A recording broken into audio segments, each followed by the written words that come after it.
Ils sont en train d'essayer de vous piéger. Ils essayent tous de prendre votre Bitcoin. Les gars, aujourd'hui, je vais vous montrer quelque chose d'extrêmement important parce que ce que vous avez sous les yeux en ce moment, eh bien, ce sont les whales qui se jouent du marché. Les whales contrôlent ce qui est en train de se passer juste ici et on va parler également de notre whale du Bitcoin préféré. Ici, on a une bonne whale, mais on en a plein de mauvaises qui rôdent également dans l'océan. Les gars, aujourd'hui, on va discuter de tout ça et il s'agit d'une vidéo que vous ne voudrez vraiment pas rater. Donc bienvenue à tous, je m'appelle Maxime et je vous apporte chaque jour des nouvelles vidéos en français sur les crypto-monnaies en vous apprenant comment vous faire de l'argent sur ce marché. Si vous êtes nouveau sur cette chaîne, alors soyez sûr de vous abonner et d'activer la cloche parce que aujourd'hui on a une vidéo super importante. Parce que ce que vous voyez en ce moment, ce n'est pas la fin du marché haussier. Je pense que ce qu'on voit en ce moment, c'est en fait le dernier shake-out avant qu'on ne monte davantage. Et je vais vous expliquer tout ça, ne vous inquiétez pas, je vais vous le prouver avec des données. Mais pour commencer, voyons un peu le graphe horaire ici, parce qu'on a bel et bien chuté de ma grosse boîte orange, c'est le moins qu'on puisse dire. Et que s'est-il passé alors hier sur l'intervalle horaire? Eh bien, on a vu une pression de vente vraiment super forte dans ces alentours. Quelque chose a réellement poussé le prix du Bitcoin vers le bas. Vous pouvez voir que la première fois qu'on est entré dans la boîte orange sur une chandelle horaire, on a pu trouver du support et on a eu un rebond. Mais ensuite, on a juste eu bien trop de volume qui a continué à presser notre Bitcoin vers le bas. Regardez-moi ça, regardez ces chandelles. Ici, on a un volume de malade sur l'intervalle horaire. Mais bah voilà, ok, on a chuté. Et ensuite, les Bulls ont tenté de riposter. Ils se sont battus et on a pu avoir un petit rallye juste ici, mais malheureusement, en plein sur le bord de ma boîte orange, eh bien on n'a pas été en mesure de dépasser tout ceci. Donc les Bears ont réussi à gagner cette bataille et à défendre toute cette zone. On a tenté ça une, deux, trois, 4 et 5 fois. Donc on a essayé 5 fois de dépasser et de se consolider au-dessus de la boîte orange ici. Mais une fois encore, on n'a pas réussi à le faire et on a continué à descendre. Et eh bien, un peu plus tard, on dirait qu'on a encore eu de la force. On a refait une tentative. Les Bulls ont réessayé de percer la ligne orange qu'on a ici pour revenir dans la boîte orange, donc une et deux fois, et on s'est fait rejeter encore plus bas.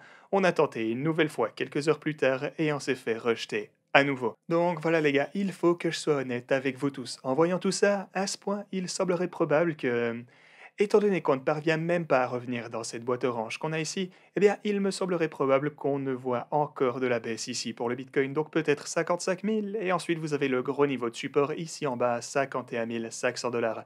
À ce point, je ne vends pas mon Bitcoin et je vais vous expliquer exactement pourquoi. Perso, je pense que ce sont les whales qui manipulent le marché en ce moment, parce que si vous regardez quelque chose comme les marchés traditionnels, ok, on a une chandelle bien rouge juste ici, c'est vrai, mais quand même, on est à proximité du all-time high ici sur les marchés traditionnels. Ah bah, en fait, c'est justement en train de se passer pour le moment cette grosse chandelle rouge qu'on a là, et ça veut aussi probablement dire que le Bitcoin en ce moment est en train de... Ouais, ok. Donc le Bitcoin chute encore. Ici, on a les marchés traditionnels en fait sur le graphe de 4 heures, tandis qu'ici, alors, on est... Attendez, ouais, ici, on est sur l'intervalle de 1 heure alors. Et du coup, si on prend celui de 4 heures à la place, alors on peut voir que sur ce graphe, on peut également voir qu'on a eu de grosses poussées vers la boîte orange ici, mais on n'a jamais réussi à vraiment la dépasser. Mais quoi qu'il en soit, quelque chose fait baisser le Bitcoin. Est-ce que ce sont les marchés traditionnels? Non, parce qu'ils sont toujours à proximité de leur all-time high, donc quelque chose d'autre est en train d'impacter le Bitcoin. Et je vais vous montrer un clip d'il y a quelques semaines quand je vous parlais alors du ratio des whales du Bitcoin. Donc, regardez, ici, voilà le ratio des whales du Bitcoin et on va revenir à tout ça. Mais la vidéo que j'ai postée il y a quelques... Attendez, c'était quand? En fait, le 7 novembre. Et alors, durant cette vidéo, je vous ai parlé du ratio des whales du Bitcoin. Et dans cette même vidéo, je vous ai expliqué pourquoi je pensais que le Bitcoin allait voir de super résultats en partant du 25 novembre, ainsi que dans les semaines qui vont suivre cette fameuse date. Mais afin que vous ne puissiez comprendre tout ce que je vais vous expliquer dans cette vidéo, il faut qu'on revoie en vitesse un tout petit clip où je vais vous parler du ratio des whales du Bitcoin, ainsi que pourquoi vous devriez bien faire attention à tous ces indicateurs. Encore une fois, j'ai posté ça le 7 novembre et ouais, bah on regarde ça en vitesse et on revient à la vidéo d'aujourd'hui, juste après. Donc ma crainte maintenant c'est ceci, et si les whales étaient en train de se préparer pour tout ça? Et si les whales savaient tout ça? Donc en somme, peut-être que les whales sont au courant de tout ceci et qu'elles vont essayer de tous nous piéger. Voilà quelque chose à surveiller, mais j'espère juste que le simple montant de personnes qui vont entrer dans les cryptos durant le mois de novembre va suffire à lui tout seul à absorber une potentielle grosse pression de vente de la part des whales ici. Voilà, ok, donc voilà la vidéo dont je vous parlais que j'ai postée le 7 novembre dernier. Et ce ratio ressemblait donc à ceci. Voilà, donc le ratio des whales du Bitcoin est un ratio qui nous montre le montant des balances sur les plateformes d'échange qui appartiennent aux whales. Et ce que vous pouvez voir juste ici, c'est qu'après cette vidéo, et souvenez-vous que je l'ai réalisé à ce point juste ici, et après cette vidéo, on a une pression continue de la part des whales qui transférait donc du Bitcoin vers les plateformes d'échange.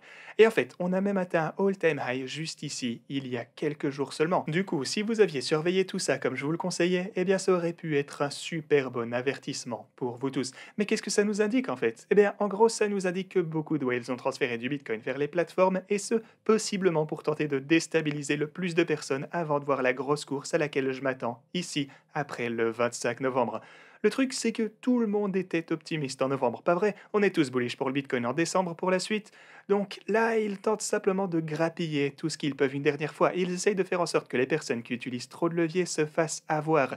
Et si on prend des données on-chain ici, vous pouvez voir que le nombre d'adresses qui possèdent... bon, bah là, c'est 10 000 bitcoins. Mais on va peut-être commencer avec 100 bitcoins d'abord, parce que vous pouvez voir que depuis le mois d'octobre ici, eh bien, les montants de wallets qui possèdent 100 bitcoins ont largement diminué. Maintenant, attendez, pour vous mettre tout ça en perspective, vous pouvez voir 16 210 bitcoins ici, et là on en a 16 104. Donc ça nous donne à peu près 100 bitcoins, un truc comme ça. Maintenant, 100 bitcoins, supposons que les wallets se retrouvent à zéro du coup.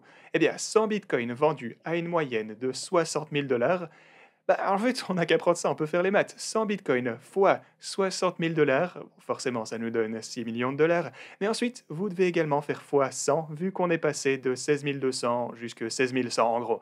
Du coup, on fait fois 100 et ça nous donne 60, ou plutôt l'équivalent de 600 millions en pression de vente, en supposant que les wallets avec 100 bitcoins ont vraiment vendu tous leurs bitcoins, ce qui est bien sûr vraiment peu probable. Mais ça vous donne juste une idée de la pression de vente potentielle. Et maintenant, on peut passer au prochain niveau en fait. Ici, on a le Bitcoin possédé par des gens qui ont 1000 Bitcoins ou plus. Et regardez, vous pouvez voir que depuis la fin du mois de septembre, ici en passant vers octobre, alors ce niveau est descendu de 2176 jusqu'à 2161. Donc là, on a un truc comme 15 personnes ou quelque chose comme ça. Et encore une fois, 15 personnes en supposant qu'elles vendent l'entièreté de leurs bitcoins, ce qui une fois encore n'est pas très probable, donc 1000 bitcoins chacun. Alors 15 fois 1000, forcément 15 000 bitcoins, fois alors le prix vers 60 000 dollars. Et là alors on a 900 millions de dollars, ok? Mais attention par contre, je vous dis pas que... Parce que le truc c'est que quand ça chute, quand les statistiques chutent sur les données on-chain, eh bien ça veut juste dire que c'est passé de plus de 1000 bitcoins à en dessous de 1000 bitcoins.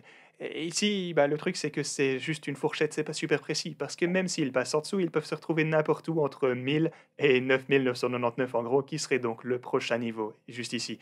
Donc, eh ben, c'est dur d'estimer la pression de vente, mais un truc dont on est bel et bien certain, c'est qu'on en a déjà beaucoup. En supposant que le Bitcoin ait été transféré vers les plateformes pour être vendu, ce que nous suggèrent effectivement les données qu'on a sur les whales du Bitcoin juste ici.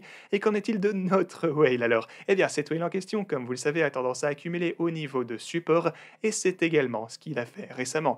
Donc à 59 888, et ensuite il a ajouté un autre 7000 bitcoins à 60 500 dollars, et encore un autre à 500, plutôt 484 bitcoins à 57 000 dollars.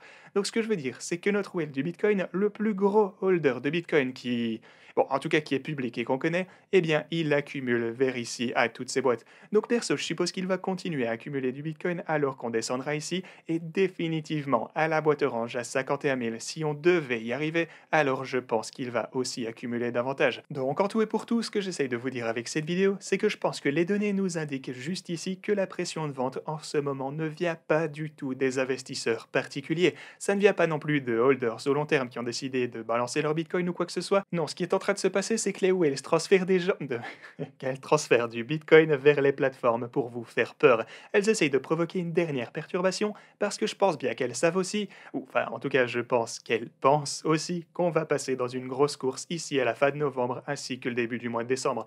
Voilà juste mon avis, comme vous le savez, je vais continuer à croire en ma théorie que le 25 ainsi que les semaines qui vont suivre, eh bien on va voir de belles poussées pour le Bitcoin. Donc encore une fois, on verra bien les gars, seul le temps pourra nous le dire. Par contre, mon trade ici sur Bybit, bah, forcément, je me suis fait démolir ce coup-ci. Donc on a eu 7 trades d'affilée avant de n'en voir un mauvais ici. Mais bah, ouais, ça arrive, hein. Au moins je reste transparent. C'est juste dommage pour pas vous le dire autrement, mais ça arrive et j'espère qu'on pourra encore avoir 6 ou 7 trades profitables d'affilée ici avant qu'on ne revoie ce genre de choses pas très joyeuses. Mais bah, voilà, à part tout ça, les gars, c'est tout ce que j'avais pour vous dans cette vidéo. Merci beaucoup de l'avoir regardé et moi je vous dis à la prochaine.